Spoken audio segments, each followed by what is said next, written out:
Bueno, tú sabes que propósito tiene mucho que ver con el fin para el cual algo es creado. Si pensamos en un vaso para tomar agua, eso es diferente a una taza para tomar café, tanto en tamaño como en el hecho de que no tiene un asa para ser agarrado con la mano como una taza de café. Y así pudiéramos pensar en un florero, el tamaño que tiene, la profundidad que tiene. Esas cosas, antes de pensar en el ser humano, tienen las formas que tienen porque el alfarero, si fuera de barro, o su fabricante, pensó primero cuál sería el uso que se le daría a estos objetos. Y conforme al uso, los diseñó. Entonces, eso es, propósito es aquello para lo cual algo es diseñado, es pensado en el primer lugar. De esa misma forma, el ser humano, creado a imagen y semejanza de Dios, fue pensado por ese creador y fue pensado antes de que Él viniera y cobrara vida. Entonces, de manera general, la humanidad fue creada con un propósito en la mente de Dios: crecer y multiplicaros, llenar la tierra, dominar la tierra. Eso es en principio como Dios concibió que la humanidad, para lo que la humanidad sería creada, comenzando con una pareja. Pero luego esa humanidad crece y somos personas tan distintas, con tantos dones, talentos, formas, tamaños, colores, idiomas, lugares diferentes, y todo eso obedece a un propósito en la mente del Creador. Entonces, realmente vivir mi propósito, conocer mi propósito, sin yo conocer al Creador, es casi como una imposibilidad. Por lo menos mi propósito personal, porque quizás estoy siendo fructuoso en la vida, estoy siendo productivo, y en cierta medida estoy llenando parte de ese propósito general para la humanidad de crecer y multiplicar y dominar la tierra.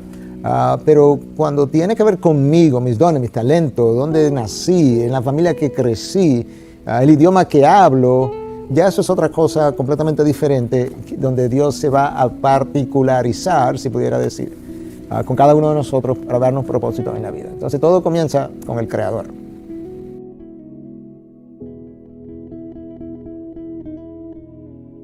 Bueno, yo creo que una meta es algo que tú quieres, es el qué es lo que quiero alcanzar. Yo puedo tener una meta, por ejemplo, de hacerme médico. Eso es una meta, ese es el qué. Pero el propósito tiene que ver más con el por qué y el para qué. ¿Para qué quiero ser médico?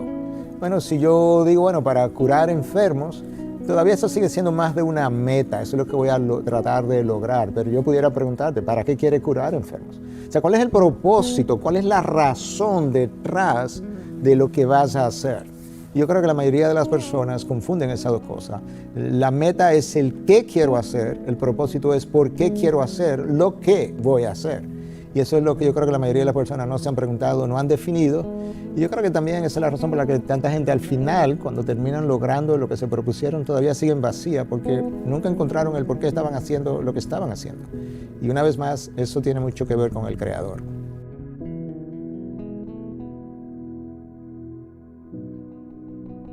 Bueno, la gente se propone metas porque obviamente nosotros tenemos sueños, tenemos aspiraciones, quisiéramos sentirnos como que nuestra vida vale, nuestra vida tiene sentido, tiene un valor, esa es la palabra. Entonces, la manera como hemos aprendido a valorar nuestras vidas es con una cierta productividad o logros.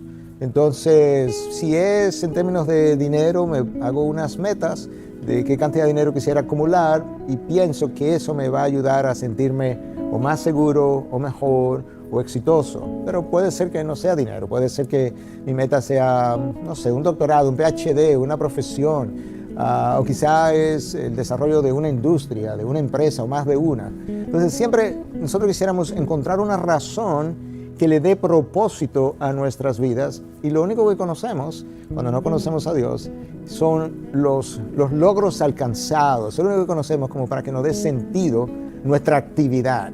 Entonces la gente se fija cosas que están delante tratando de alcanzarla, y cuando la alcanza se siente bien.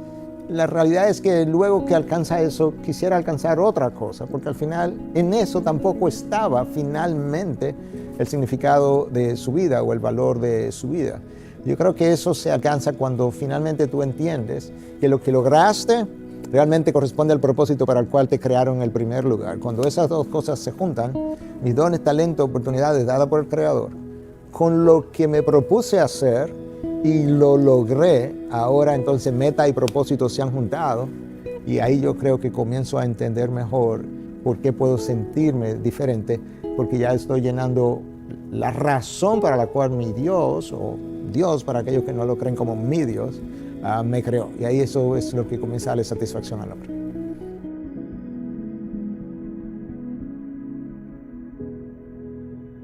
Yo diría que esa es la realidad. Incluso lo voy a empujar un poco más allá. Yo creo que la mayoría de las personas no conocen a Dios, lamentablemente, y como no conocen a Dios, tampoco conocen el propósito real para el cual fueron creados. Pero dentro de los mismos cristianos que sí conocen a Dios, yo creo que hay una gran cantidad de personas que no sabe realmente la razón o razones para las cuales fueron creados, excepto que tienen una sombrilla como general de que fuimos creados para la gloria de Dios.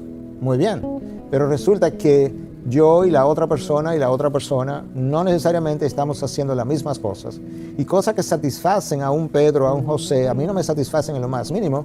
No tengo los deseos, no tengo el push, el empuje para hacerlo tampoco, no tengo la visión para hacerlo, pero tengo otras cosas que sí me mueven, me motivan, me empujan, me animan, me permiten soñar. Entonces, esas diferencias que observamos entre uno y otro no son malas, son buenas, corresponden a la manera particular como Dios nos pensó a cada uno de nosotros. Dios levantó a David como rey y lo usó en su generación como rey, pero levantó a un Daniel y lo usó como profeta en un momento dado. Abraham lo levantó prácticamente como ganadero, porque en esa época que se tenía mucho ganado. De hecho se dividieron la tierra Lot y él, justamente porque sus ganados estaban creciendo mucho, y lo usó como ganadero.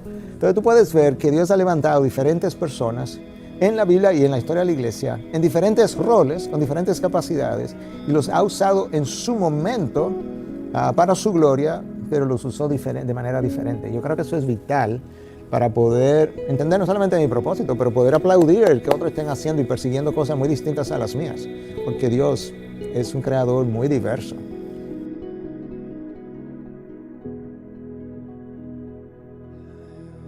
Bueno, la gloria de Dios es todo lo que Él es, por un lado, y definiendo es un poquito más amplio todavía. No es solamente todo lo que Él es, sino todo lo que Él es, y que entonces, siendo eso, lo proyecta hacia afuera de Él.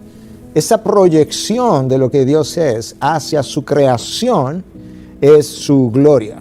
Y entonces, como decía, no recuerdo si fue Calvino, que esa creación entonces proyecta de regreso a Él eso que Él es. Entonces, Dios es omnipotente y es infinito. Bueno, Él crea un universo, y en ese universo todavía hoy se sigue expandiendo.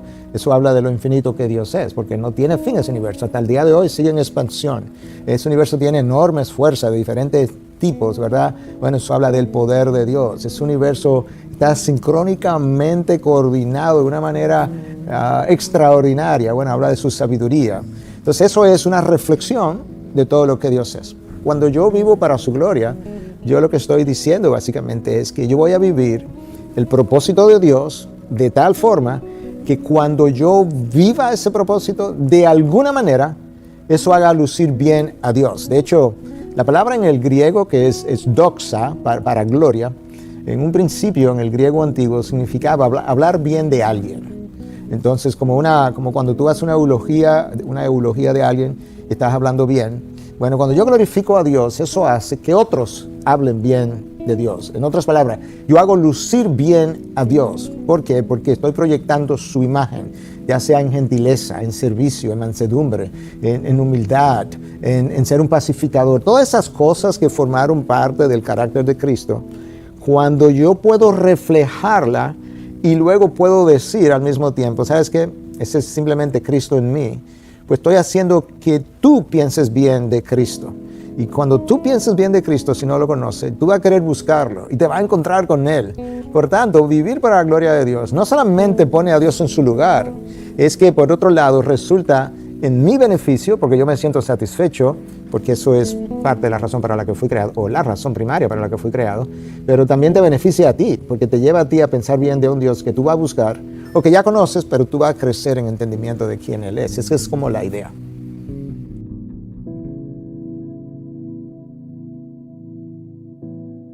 La idea, y cuando hago eso, de alguna manera, al hacerlo, estoy reflejando su imagen y el propósito para el que Él me hizo un esposo, un empresario, un médico, un pastor, lo que sea. Entonces reflejo ambas cosas. Hago lucir bien su imagen y pongo en alto su propósito para conmigo.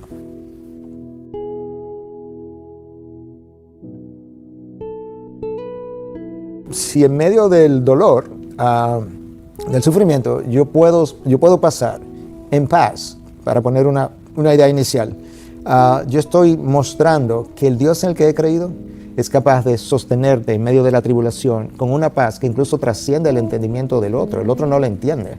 ¿Cómo que puede estar en tanta tribulación, estar en paz? Y yo puedo decir, bueno, ese es mi Dios. Eso sería una forma. Cuando puedo atravesar por la tribulación y por otro lado hablar de la bondad de Dios y el otro me escucha hablar de la bondad de Dios en medio del dolor, pues yo puedo ayudarle al otro a entender que la bondad de Dios no implica que yo voy a estar sin dolor, sin sufrimiento, sin problema, ¿no? La bondad de Dios es su presencia en medio de la abundancia o su presencia en la carencia, ya sea económica o de salud o lo que sea, y que esa presencia entonces me sostiene. Y es por eso que Pablo habla de que él había aprendido el secreto de vivir en la abundancia o en la escasez, porque en la abundancia todavía él pudo sentir, experimentar la presencia de Dios, en la escasez por igual, de manera que nada de lo externo por donde él atravesó tuvo el poder de robarle lo que Dios le había dado. Porque como se lo dio Dios, y Dios siempre estuvo ahí, no había forma de que lo perdiera. Ahora, cuando mi satisfacción, contentura, gozo, mi paz, me lo da lo que tengo, la parte externa, entonces cuando una de esas cosas se me va, incluyendo mi salud, entonces pierdo lo que tenía antes cuando esa circunstancia no estaba. Sí, el problema es que había ese sentido de bienestar o gozo, satisfacción, me lo dieron cosas externas, pero cuando es Dios quien te lo da, entonces siempre puede estar contigo y poder también testificar de que mi sufrimiento tiene un propósito, tiene un sentido, tiene un significado. Yo no sufro en balde, la imagen de Dios se está formando en mí, Dios me está haciendo más fuerte, mi carácter está siendo pulido, otros están viendo mi testimonio que pueden ser movidos también a buscar a ese Dios y a confiar en ese Dios. El dolor tiene un sufrimiento en las manos de Dios. Dios no prometió nunca que yo iba a vivir sin dificultad. Él prometió que mis dificultades tendrían propósito, sentido, dirección, tendrían un fin. Todo eso sí fue prometido por Él.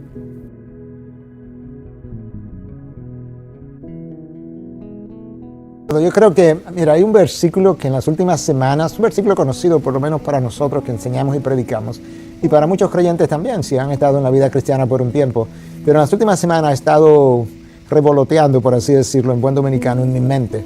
Y es 2 Corintios 5:15, donde Pablo dice que aquellos, ¿verdad?, que ahora viven, refiriéndose a nosotros los creyentes, ya no vivan para sí, sino para aquel que murió y resucitó por ellos.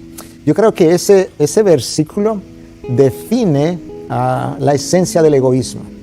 Y el egoísmo es la esencia o el ADN, como dice Paul Tripp en uno de sus libros, del pecado. Entonces yo creo que ese es el problema, que como que de una vez y para siempre el cristiano debió, pero no lo ha hecho, debió haber entendido. Una vez yo comencé a ser una nueva criatura, yo debía haber cesado por completo de vivir para mí y de vivir ahora en adelante para aquel que murió y resucitó por mí.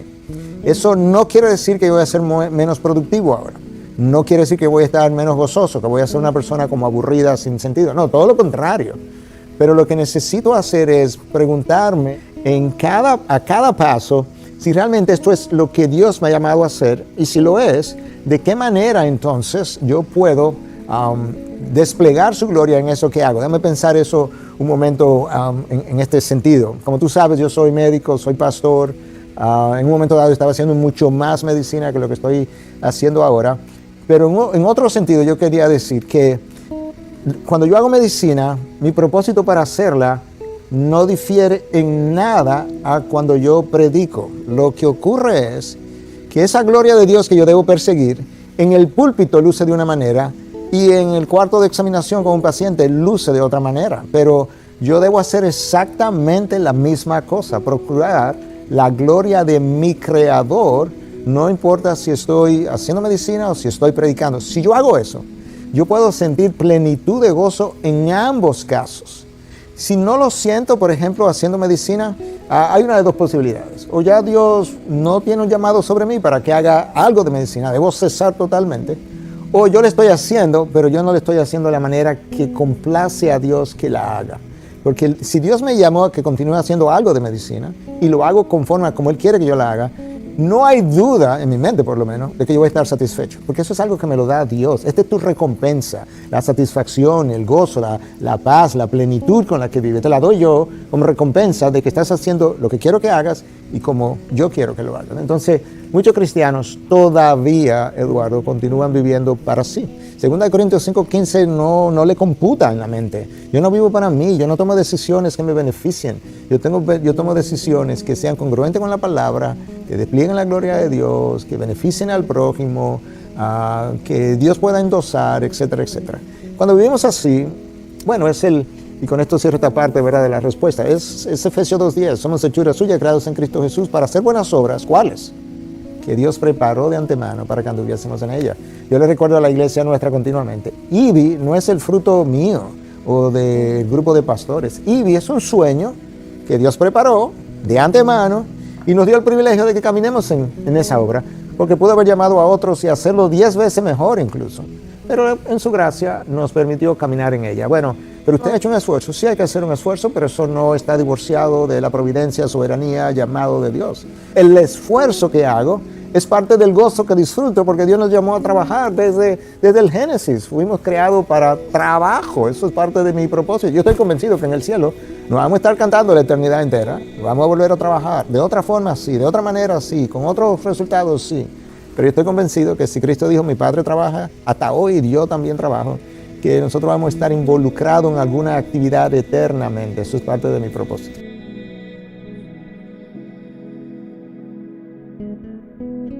Lutero tenía muy claro. Lutero quería que entendiéramos, cuando habló del sacerdocio de todos los creyentes, que todo el mundo tenía una vocación, porque hasta la época de la Reforma se pensaba como que la vocación, eso era de los ministros. Y Lutero decía, no, la vocación es el llamado que Dios te dio a ti. Y por tanto todo el mundo tiene una vocación, tiene un llamado dado por Dios. Y en ese llamado tú debes entonces procurar su gloria. Y no es más sublime, más sagrado ser pastor que ser lo que tú quieras, pintor, barrendero de la calle o cualquier otra cosa. Todo eso puede encontrar su dignidad en Cristo y debe encontrar su dignidad en Cristo. De manera que para el cristiano no hay un área sagrada y un área secular. Todo el mundo, toda la vida es sagrada para el cristiano, literalmente hablando. Y en ese sentido, para mí no debe ser más sagrado estar en el púlpito que estar examinando un paciente en una clínica, porque Dios vive en mí, yo vivo en la presencia de Dios, coram Deo, como decían los reformadores, y yo tengo que hacer ambas cosas para la gloria de Él. Si cambiáramos esa idea, yo creo que entonces el mundo tendría una mejor idea de quién Cristo es. El mundo necesita ver cómo luce Cristo cuando se viste de médico, de abogado, de empresario, de negociante, de juez, de cada una de las cosas, ¿verdad?, que hacemos en el mundo. Eso es una forma figurativa de hablar, pero eso es. El mundo necesita ver a Cristo vestido de diferentes cosas para que puedan tener mejor idea de esa imagen.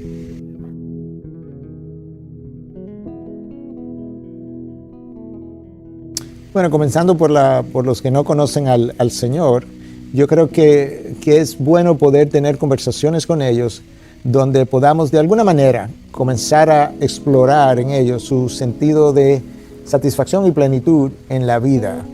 Porque yo creo que en el fondo, la mayoría, por no decir todos, pero creo que al final serían todos, hay un sentido de que me falta algo más. Lo que ocurre es que en el momento en que estamos como en la escalera subiendo, muchas veces no nos percatamos de eso. Pero yo creo que las preguntas pueden ayudar. Tú sabes, ¿qué tú haces? Bueno, yo soy ingeniero, ¿ok? ¿Y por qué tú eres ingeniero? Bueno, mi papá fue ingeniero y entonces me heredé la compañía. ¿Y por qué no pensaste nunca en hacer otra cosa? Entonces como que las preguntas comienzan a llegar detrás de lo que la persona, el área que la persona no está viendo, para ver para qué está viviendo, porque al fin del camino, ¿qué va a pasar? Cuando ya tenga 80 años, no pueda hacer más obras, entonces, ¿qué va a hacer con esto? ¿Se lo va a dejar a tu hijo? Bueno, pero ¿para qué hiciste todo esto? Para dejarlo simplemente, como que ellos puedan comenzar a entender. Tiene que haber algo detrás de todo este quehacer humano que justifique que millones de gente por tantos años estén obrando, para decirle si hay algo, hay un hacedor, hay un hacedor detrás de todo esto que te hizo un llamado, que tiene otro propósito mucho mayor y que tú necesitas conocer y tú vives despegado y alejado de ese Dios y poder llegar ahí a la persona de Cristo como revelador del Padre y del Creador, del Hacedor, del Arquitecto del mundo y de tu vida. Eso por un lado. El creyente, yo creo que hay que ayudarlo a entender cada vez más que cuando la palabra de Dios habla de morir a ti mismo, ¿qué es lo que eso significa? Eso no es que morir a mí mismo no significa que, bueno, si mi esposa no quiere que vayamos de viaje, pues no voy. No es simplemente eso. Porque puede ser que tu esposa esté equivocada también, o tu esposo. No, morir a ti mismo es que tú mueres a tus aspiraciones, deseos, sueños, a todo lo que tú concibes, imaginación, para dar paso no a lo que el otro quiere, sino a lo que Dios quiere. Y que va a beneficiar al otro muchas veces, sí, es verdad. Pero si el cristiano no hace ese switch, ese cambio, ¿verdad? De que ya yo no vivo para mí, yo vivo para Dios. Él va a seguir luchando muchas veces como lucha el no cristiano, quizá con menos intensidad, pero él va a seguir luchando. Porque hasta que no, cuando tú mueres, como miremos a Pablo, que él escribe a los Filipenses, dice, a mí no me importa cómo yo vivo, cómo yo muero, siempre y cuando sea para la gloria de Dios. Ya sea por vida o por muerte, yo lo que quiero es glorificar a Cristo. Si muero en la cárcel, si no muero en la cárcel, si muero acompañado, si muero solo, a mí lo que me preocupa es que yo haga lo que haga, muera o viva, sea para la gloria de Dios. Esta persona vive completamente diferente, tiene otra dimensión. Y yo creo que eso es parte del problema. Dios no creó para la gloria, literalmente hablando, en términos de su presencia, pero nos creó para vivir, o sea, para volar alto con Él, no para mis sueños, sino alto con Él, para Él elevarme allá arriba. La mayoría de nosotros nos conformamos con caminar aquí abajo. Y ahí, en ese conformismo, hay un conformismo, pero hay mucha insatisfacción. Estamos conformes porque no nos implica muchos esfuerzos, pero estamos insatisfechos porque Dios no me está aprobando. Entonces, si no me estoy aprobando, no tengo el abrazo de Dios, por así decirlo, de aprobación.